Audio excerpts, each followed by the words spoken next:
C'est une expatriée américaine qui a eu une explosion de gaz chez elle. Les secours interviennent très rapidement sur place. Son employeur est mis au courant aussi de la situation, nous appelle.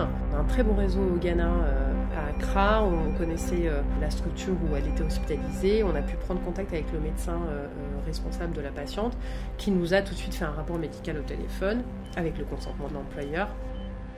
Et on a préconisé l'évacuation sanitaire par avion sanitaire. Et en fait, la spécificité, c'est que pour ne pas aggraver ces brûlures, en fait, avec la pression atmosphérique de la cabine, il fallait voler au niveau de la mer, donc très bas. C'est pas n'importe quel avion peut faire cette mission, pas n'importe quel pilote non plus. Et il faut savoir que c'est une mission qui coûte le double. On a réussi à trouver le bon avionneur parce qu'on avait un bon avionneur dans notre réseau et qui pouvait être là avant 8 heures. Ça s'est vraiment passé genre minuit, 1 heure du matin et 8 heures, c'était aussi l'heure d'ouverture de l'aéroport. Enfin voilà, l'heure à laquelle il pouvait se poser. Une fois qu'on avait réuni tout ça, donc on était bien en termes de logistique, on avait prévenu l'hôpital, l'employeur, on a des checklists en fait pour s'assurer qu'on n'oublie rien. Et puis moi je regarde ma checklist, je me dis, je n'ai pas la copie du passeport de la patiente. Pour aller en Afrique du Sud, il faut un visa. Quand c'est une évacuation sanitaire, il ne faut pas un visa, mais il faut quand même faire un laissez-passer. Donc il faut la copie du passeport. Donc j'appelle l'employeur et il me dit « Ah bah c'est dommage parce que le passeport, il était en cours de renouvellement de visa, travail, donc il est au coffre-fort, dans mon bureau, à 2 heures d'ici. » Et on n'avait pas le temps de faire l'aller-retour. La patiente ne pouvait pas attendre quand même ad vitam aeternam, quoi. Donc j'appelle l'agent, je lui dis « On a cette problématique-là. » Il me dit « Ok, je comprends la situation, je connais le consul des US, je vais l'appeler. Et je vais voir ce que je peux faire. » Il me rappelle un quart d'heure après en me disant « Dans une demi-heure, je t'apporte le passeport. Il va te faire un laissez-passer, un passeport provisoire pour le voyage. »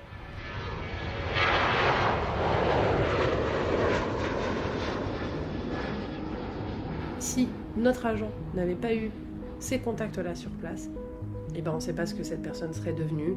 On aurait dû retarder l'avion. Elle aurait survécu ou pas, on ne sait pas. La force de n'importe quelle société d'assistance, c'est son réseau.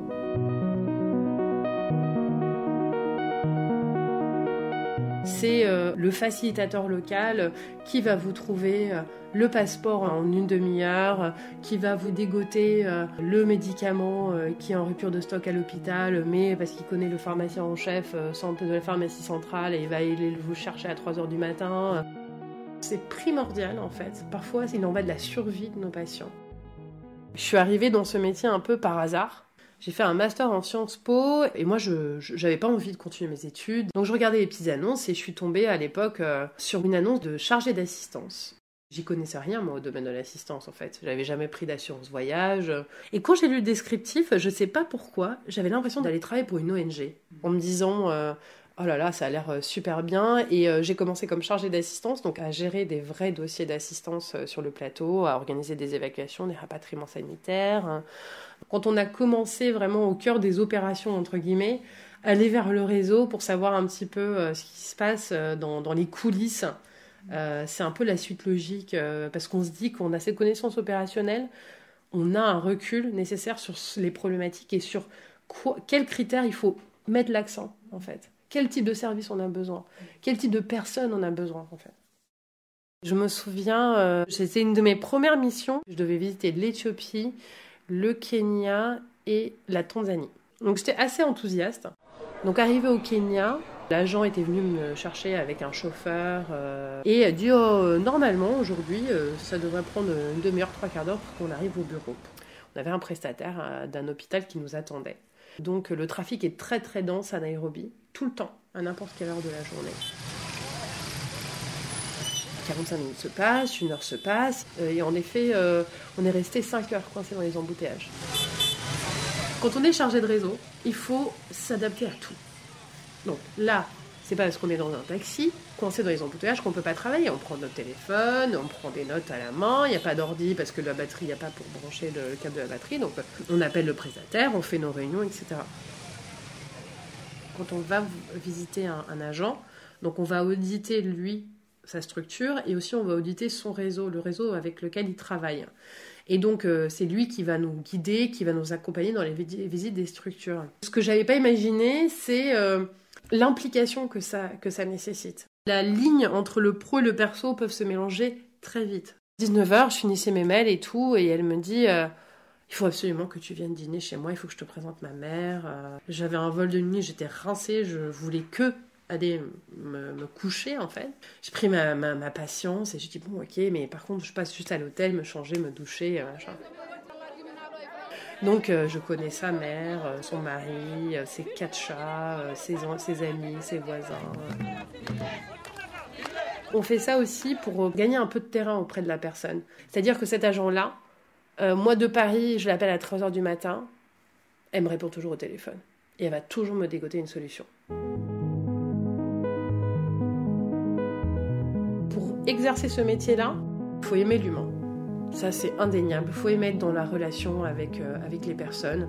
Il faut quand même être ouvert d'esprit et je pense avoir un goût prononcé pour résoudre des situations un peu compliquées, quoi. Avoir une très très grande résistance au stress.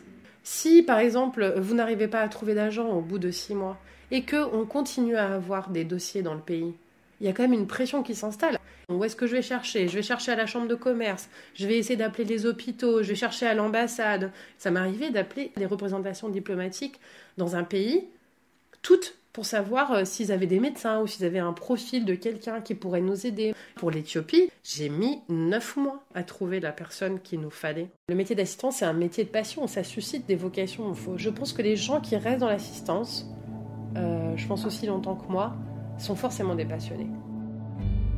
On ne peut pas rester, parce qu'il y a des moments très durs. Si on trouve les moyens de continuer le lendemain, c'est qu'on est passionné. Si au contraire, ça nous chamboule trop, que c'est trop dur, etc., c'est là où on raccroche un peu les crampons et on passe à autre chose, quoi. Il y a beaucoup de choses dans le métier de chargé de réseau qu'on pourrait transposer à d'autres métiers, quoi. Mais c'est dans l'assistance où il a le plus de sens, ça c'est sûr.